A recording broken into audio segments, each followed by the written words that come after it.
देश के अंदर लोकतंत्र स्थापित हुआ और लोकतंत्र के अंदर हमको हमारे प्रतिनिधित्व के आधार पर राजनीतिक तौर पर हमको आरक्षण मिला और हमारे लोग संसद के अंदर जा रहे हैं, प्रत्येक राज्य के अंदर विधायक बनते और विधानसभा की विधायिका के अंदर जाते हैं। क्या हमको सोचने की जरूरत है या नहीं है कि उस समय अंग्रेजी हुकूमत के सामने हमारे लोगों ने आरक्षण लड़ाई लड़के मांगा और आरक्षण हमको मिला।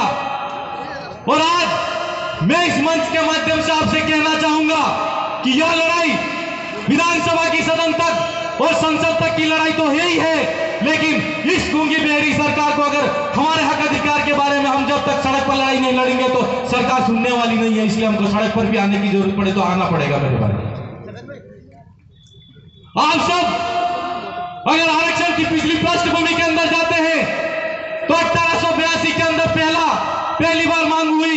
1901 के अंदर साहू जी महाराज के तहत रियासत के अंदर आरक्षण की मांग हुई। 1909 के अंदर आरक्षण की मांग हुई। 1919 के अंदर भारत शासन अधिनियम के अंदर आरक्षण की मांग हुई। 1935 के अंदर मांग हुई और 1942 के अंदर जब बाबा साहब अम्बेडकर वायसराय कमेटी का गठन हुआ उस समय आरक्षण की मांग हुई और 1951 के अंदर कालेकर समिति का गठन हुआ और आरक्षण मिला। लेकिन कितना मिला? दादा बता रहे थे कि इस देश के अंदर 97% जो यहाँ के मूल निवासी है वो आरक्षण की मांग 3% लोगों से कर रहे हैं।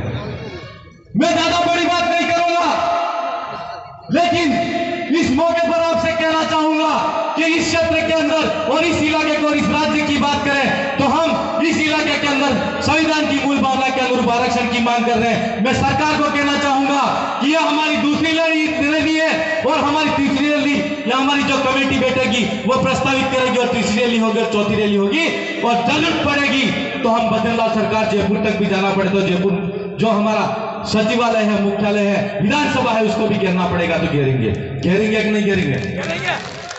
हाथ खड़े करके बताओ। धन्यवाद।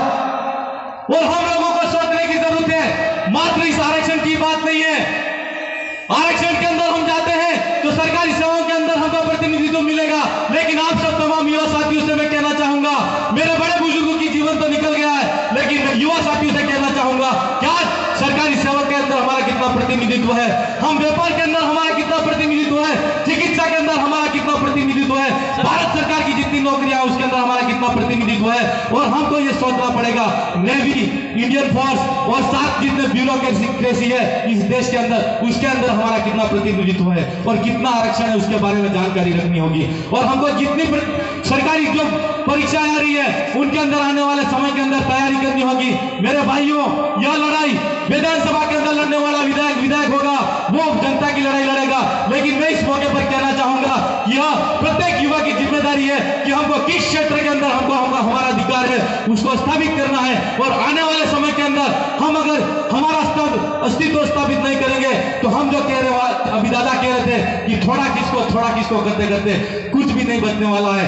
इसलिए मैं इस मौके पर कहना चाहूंगा कि प्रत्येक स्तर के अंदर जिस युवा साथी के अंदर जो प्रतिभा है उस प्रतिभा के अनुरूप अपनी रुचि के अनुरूप अपना अस्तित्व स्थापित करके इस क्षेत्र का जो हमारा बचा कुचा अधिकार है उसको प्राप्त करने में सहयोग करें। आप सबने मुझे यहाँ सुना उसके लिए मैं बहुत बहुत धन्यवाद जोहार करते हुए मेरी बात में विराम देता हूँ। आप सबको धन्यवाद।